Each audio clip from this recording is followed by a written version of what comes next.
Assalamualaikum warahmatullahi wabarakatuh. Kami dari kelompok 4 ingin mempresentasikan hasil diskusi dari kelompok kami yang beranggotakan Safa Putri Aida dengan nomor induk mahasiswa 098. Selanjutnya Siti Rokoyah dengan nomor induk mahasiswa 099, dan saya sendiri Muhammad Romli Afrimolim dengan nomor induk mahasiswa 107, dan yang terakhir yakni Devi Dwi Kartika dengan nomor induk mahasiswa 108. Akan membahas mengenai bahan ajar kelas 4 atau hangout matematika yang memiliki KD atau membahas KD 3.1, 3.2, 3.3, 3.4 sampai 3.12. Yang pertama, KD 3.1 menjelaskan pecahan-pecahan senilai dengan gambar dan model konkret. Yang A, bilangan pecahan. Pengertian bilangan pecahan. Pecahan dapat diartikan sebagai salah satu bagian dari beberapa bagian yang sama, atau satu bagian dari unit tertentu. Bilangan pecahan banyak digunakan untuk menyelesaikan masalah yang ada dalam kehidupan sehari-hari. Contoh, Andi memiliki sebuah apel. Apel tersebut dipotong menjadi 4 bagian, sama besar untuk dibagikan kepada teman-temannya. Masing-masing orang mendapat salah satu bagian dari keseluruhan atau satu dari 4 bagian. Jika ditulis dalam bentuk pecahan menjadi 1/4, bilangan tersebut dibaca 1/4 atau 1/4. Bentuk umum pecahan A per B. A disebut pembilang dan B disebut penyebut. Bilangan pecahan adalah bilangan yang dinyatakan sebagai A per B dengan A dan B adalah bilangan bulat.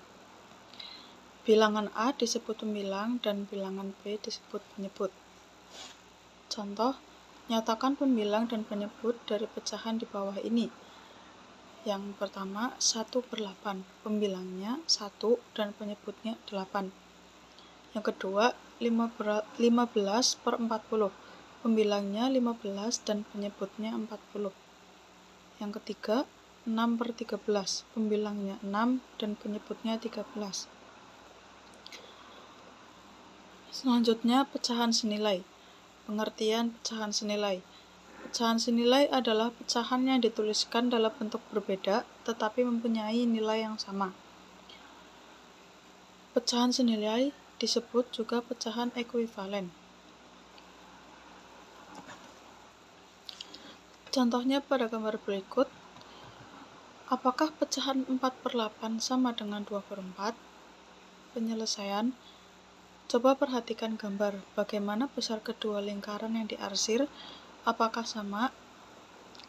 Benar, kedua pecahan tersebut senilai karena memiliki nilai yang sama. Contoh, tentukan pecahan yang senilai dengan pecahan berikut. 9/12. 9/12 kali 2/2 sama dengan 18/24. 9/12 kali 3/3 sama dengan 27/36. 9/12 dikali 4/4 sama dengan 36/48. Jadi, 3 pecahan yang senilai dengan 9/12 adalah 18/24, 27/36, dan 36/48. Selanjutnya, menyederhanakan pecahan. Cara menyederhanakan pecahan adalah membagi pembilang dan penyebut dengan angka yang sama. Contoh, 2/4.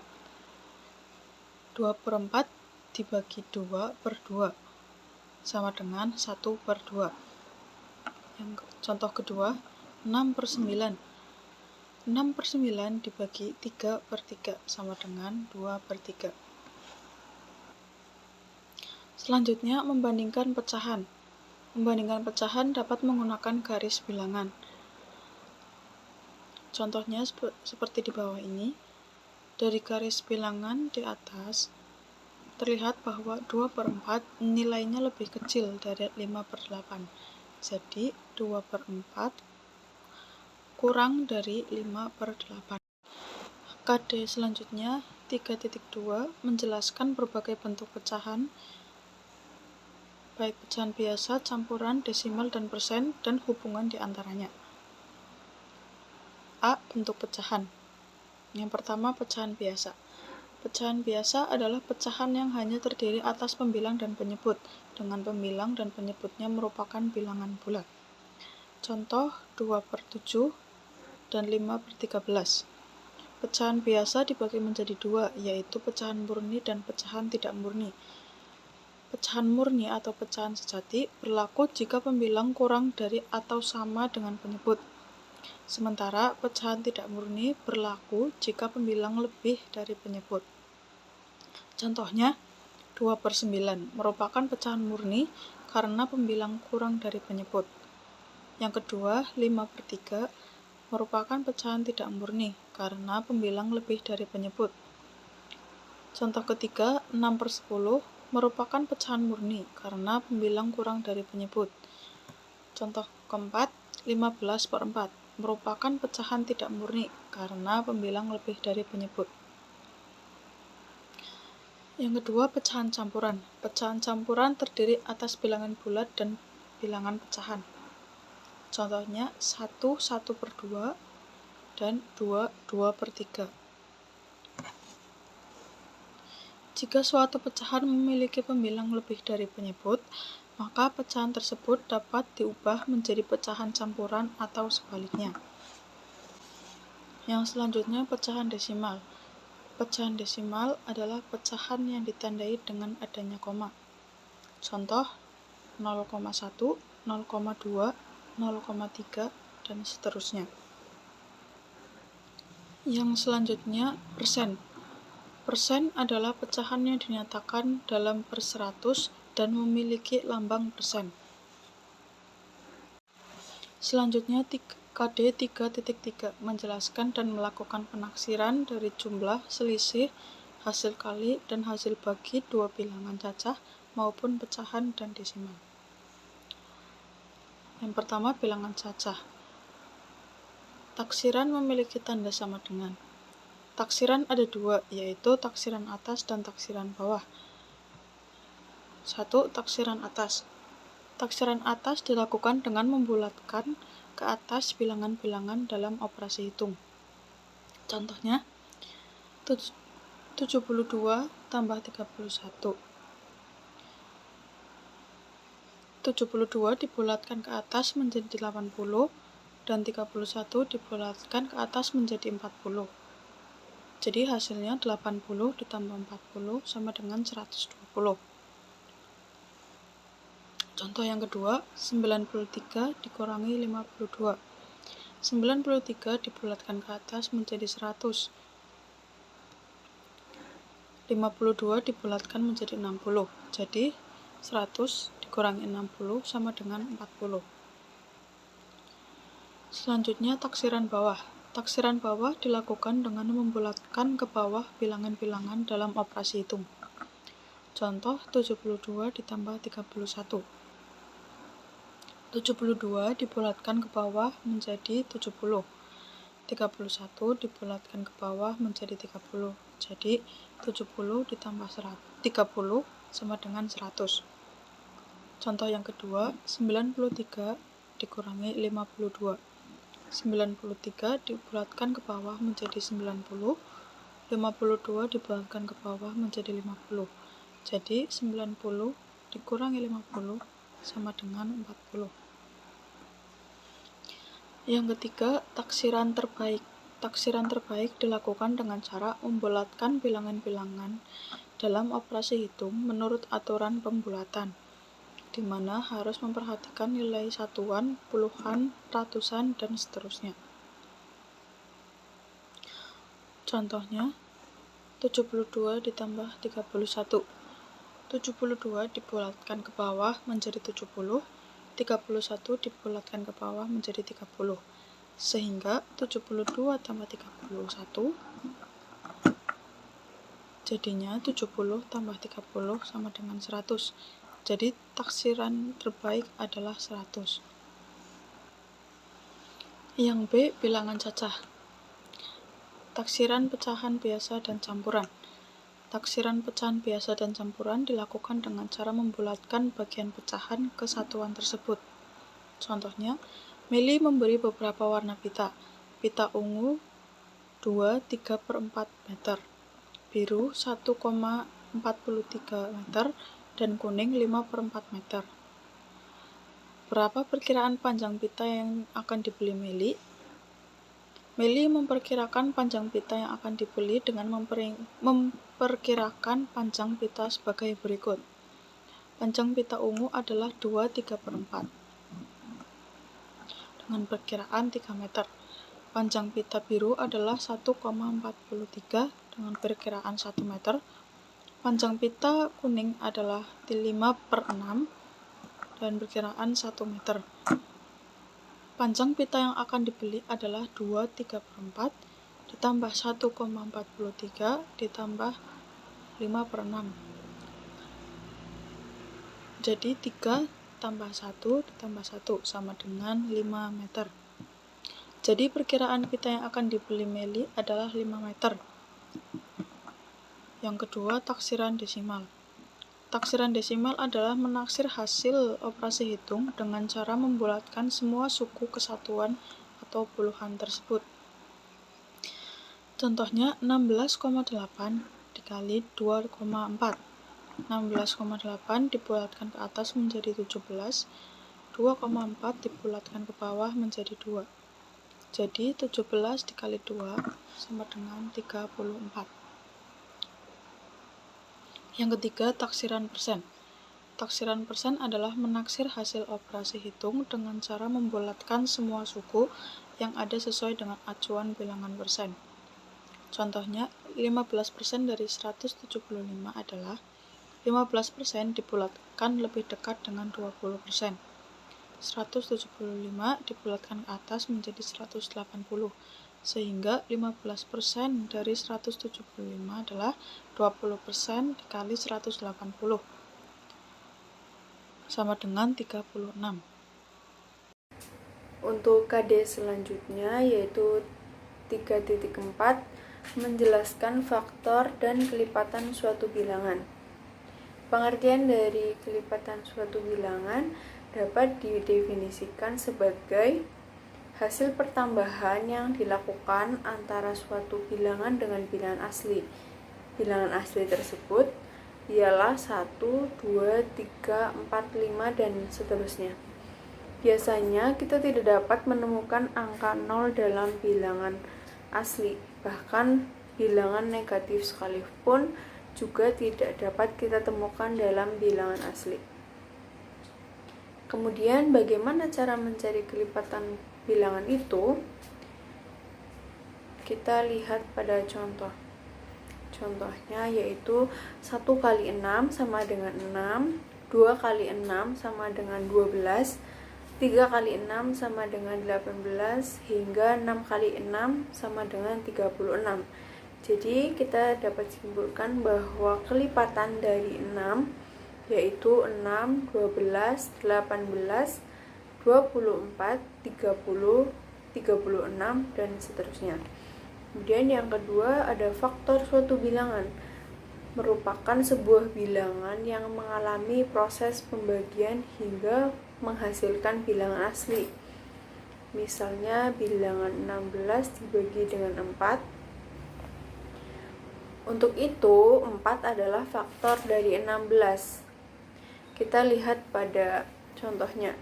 Bagaimana jika bentuk bilangan tersebut berupa bilangan desimal ataupun pecahan? Apakah masih termasuk faktor? Jawabannya tidak. Contohnya 10 dibagi 1 sama dengan 10 itu merupakan faktor bilangan. 10 dibagi 2 sama dengan 5 itu juga termasuk faktor bilangan. Kemudian jika 10 dibagi 3 sama dengan 3,3 ini merupakan bukan faktor bilangan karena bilangan tersebut berupa bilangan desimal. Dan sampai 10 dibagi dengan 10 sama dengan 1. Jadi faktor dari 10 ialah 1, 2, 5, dan 10.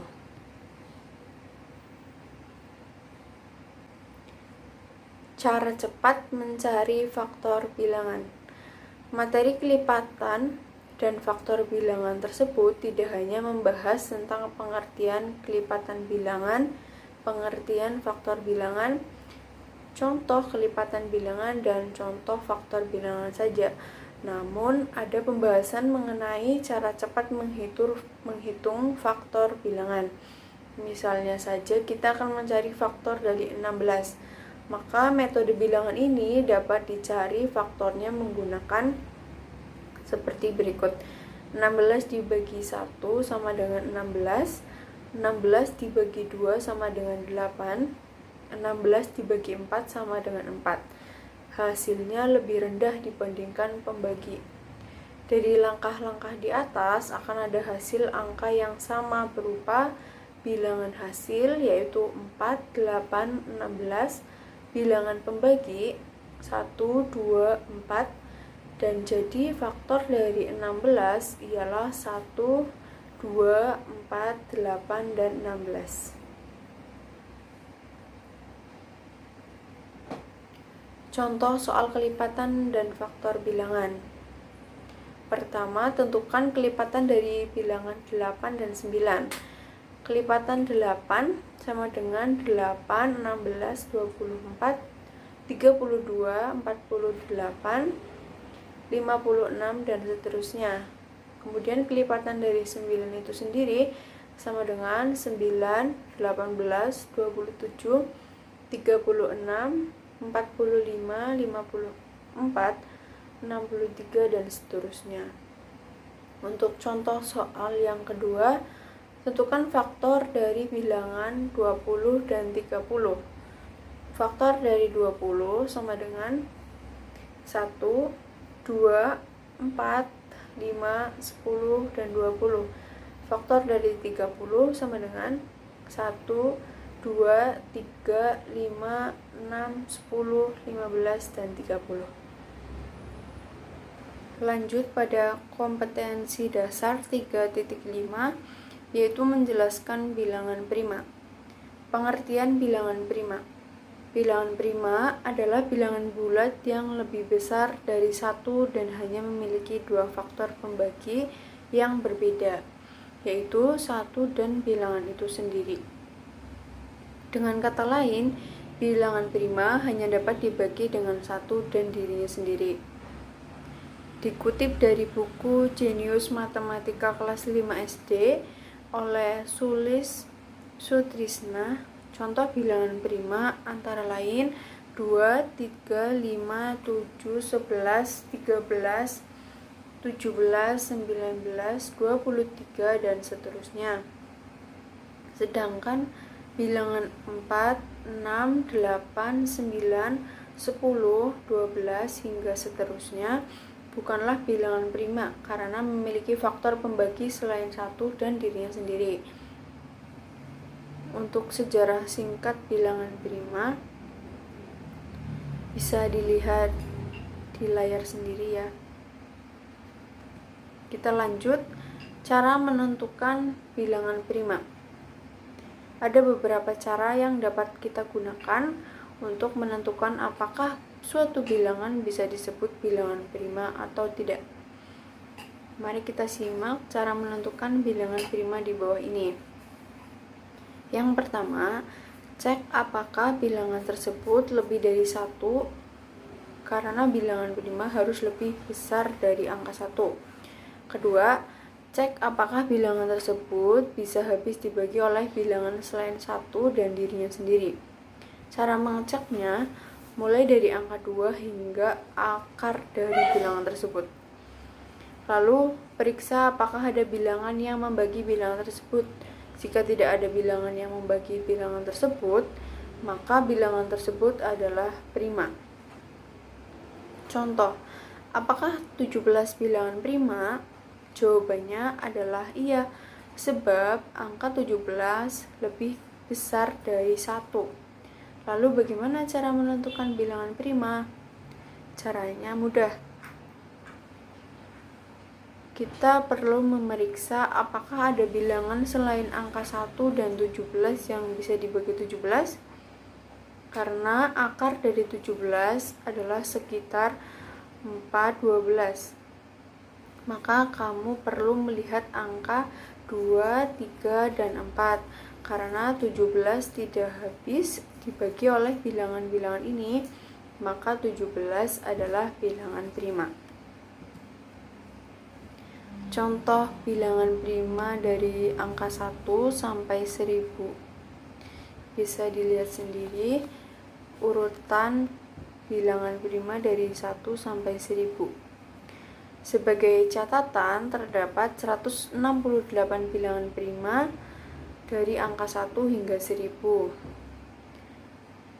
Contoh soal mencari bilangan prima, yaitu tentukan apakah bilangan 67 merupakan bilangan prima atau bukan. Kira-kira jawabannya yaitu, untuk menentukan 67 merupakan bilangan prima atau bukan, kamu perlu mengecek apakah ada bilangan bulat positif selain 1 dan 67 yang dapat membagi habis bilangan tersebut. Caranya, cari tahu apakah ada bilangan bulat positif kurang dari atau sama dengan akar kuadrat dari 67 yang membagi habis 67. Jika ada, maka ada pula bilangan bulat positif yang lebih besar dari akar kuadrat 67 yang membagi habis 67. Dalam hal ini, akar kuadrat dari 67 adalah sekitar 8,1853. Langkah selanjutnya, kamu perlu mencari tahu apakah 67 bisa habis dibagi oleh bilangan-bilangan prima yang lebih kecil atau sama dengan 8. Setelah dicek, ternyata tidak ada bilangan prima yang membagi habis 67. Maka bisa disimpulkan 67 adalah bilangan prima. Masih seputar bilangan prima. Manfaat bilangan prima yaitu, walau banyak orang yang tidak suka dengan materi bilangan prima, tapi ternyata ada banyak manfaat yang bisa kamu dapatkan.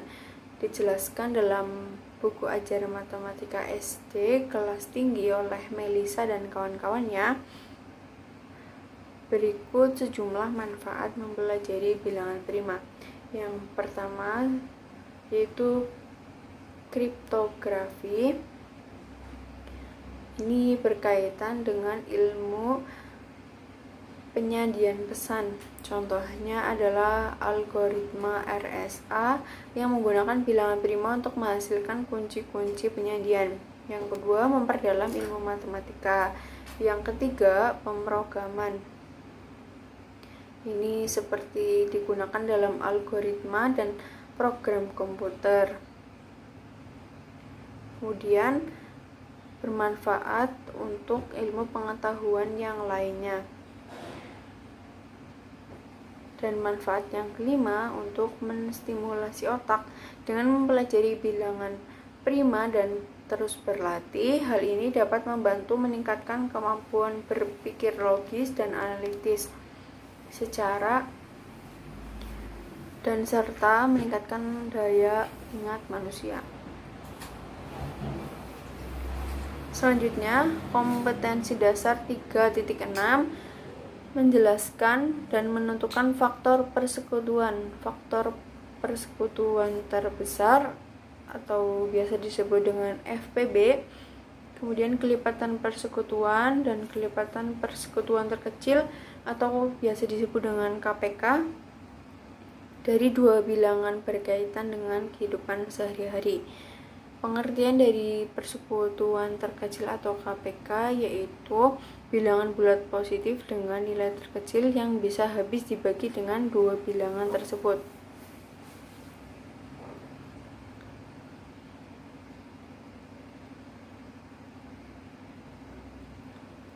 Cara menentukan KPK dua buah bilangan dapat dijadikan dengan menggunakan faktorisasi prima dan kelipatan bilangan. Yang pertama, menggunakan kelipatan kedua bilangan. Contohnya, berapakah KPK dari 6 dan 4?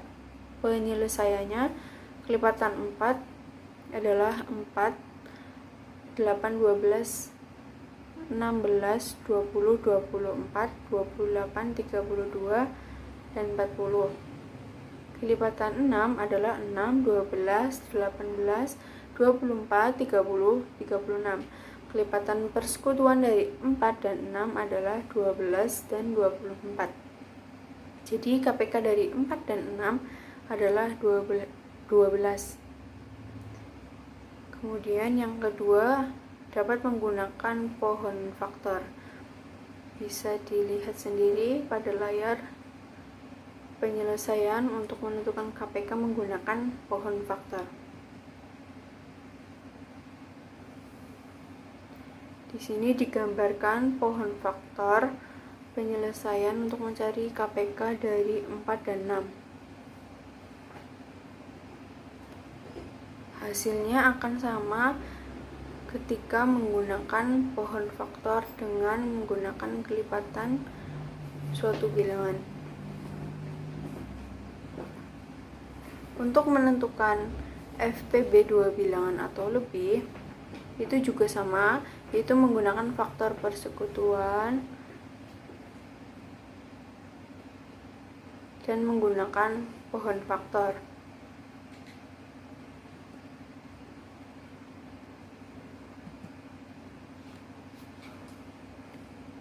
Pohon faktor merupakan deretan pembagian yang turun ke bawah dengan menggunakan pembagian bilangan prima. Cara menentukan FPB menggunakan pohon faktor yaitu sebagai berikut. Tulislah bilangan-bilangan tersebut ke dalam bentuk perkalian faktor prima. Setelah itu, ambillah faktor yang sama dari bilangan-bilangan tersebut. Apabila faktor yang sama tersebut memiliki pangkat yang berbeda, maka ambillah faktor yang memiliki nilai pangkat terkecil. Selanjutnya, 3.7. Menjelaskan dan melakukan pembulatan hasil pengukuran panjang dan berat kesatuan terdekat. Pembulatan hasil pengukuran panjang dan berat. Yang pertama, pembulatan hasil pengukuran panjang dan berat kesatuan terdekat. A. Pembulatan ke atas kesatuan terdekat dilakukan dengan cara menghilangkan angka di belakang koma dan menambahkan bilangan 1 pada angka satuannya. Pembulatan ke bawah kesatuan terdekat dilakukan dengan cara menghilangkan angka di belakang koma. Pembulatan terbaik kesatuan terdekat dilakukan dengan memperhatikan satu angka yang terletak di belakang koma. Jika angka tersebut lebih dari atau sama dengan 5, maka dilakukan pembulatan ke atas, yaitu menghilangkan angka di belakang koma dan menambahkan bilangan ke angka satuannya. Sedangkan jika angka di belakang koma kurang dari 5, maka dilakukan pembulatan ke bawah, yaitu menghilangkan angka di belakang koma, seperti tertera pada. Kedua, pembulatan hasil pengukuran panjang dan berat kepulauan terdekat. Jika angka tersebut kurang dari 5, maka bilangan dibulatkan ke bawah. Sebaliknya, jika angka tersebut di atas 5, maka dibulatkan ke atas. Seperti contoh, berat 16 kilo. Angka 6 pada satuan di atas lebih dari 5, maka 16 kilo dibulatkan menjadi 20. Contoh, tinggi 42 cm. Angka 2 pada satuan di atas kurang dari 5, jadi 42 dibulatkan ke 40. Yang ketiga yakni pembulatan hasil pengukuran panjang dan berat ke ratusan terdekat. Jika angka tersebut kurang dari 50, maka bilangan dibulatkan ke bawah. Sedangkan jika angka tersebut di atas 50, maka dibulatkan ke atas. Sebagai contoh, berat beras yakni 167 kg. Angka 67 pada puluhan di atas lebih dari 50, dibulatkan ke atas.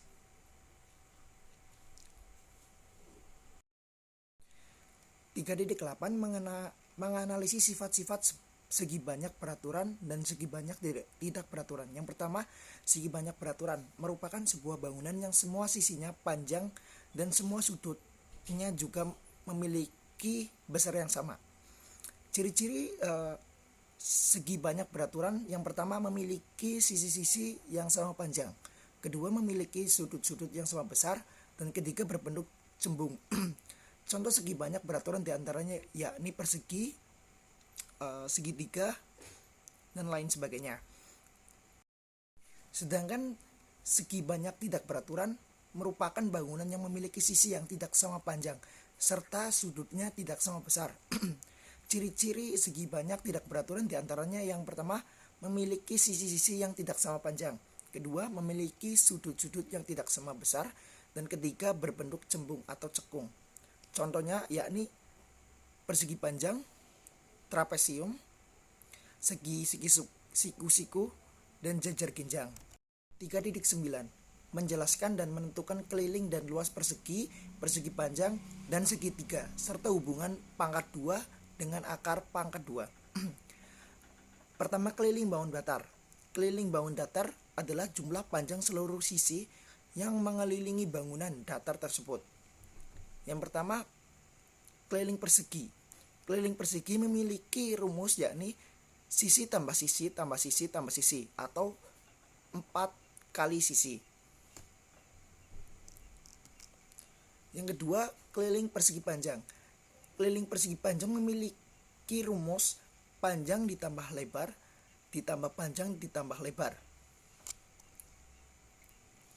Ketiga yakni keliling segitiga. Keliling segitiga memiliki rumus A ditambah B ditambah C. Selanjutnya yakni luas bangun datar. Luas bangun datar adalah besar daerah yang dibatasi oleh sisi-sisi bangun datar tersebut. Sebagai contoh, luas persegi. Luas persegi memiliki rumus yakni sisi kali sisi atau 2 sisi, 2 kali S. Sedangkan luas persegi panjang memiliki rumus panjang kali lebar. Dan segitiga memiliki rumus alas kali tinggi dibagi 2. Selanjutnya yakni pangkat 2 dan akar pangkat 2. Pangkat 2 adalah perkalian antara dua bilangan yang sama. Bentuk pangkat 2 disebut juga bentuk kuadrat. Hasil pangkat 2 dari suatu bilangan disebut dengan kuadrat. Contoh, 6 pangkat 2 sama dengan 6 kali 6 sama dengan 36 dan sebagainya. Sedangkan bilangan 3 sedangkan akar pangkat 2 adalah kebalikan dari pangkat 2. Akar pangkat 2 disebut juga akar kuadrat.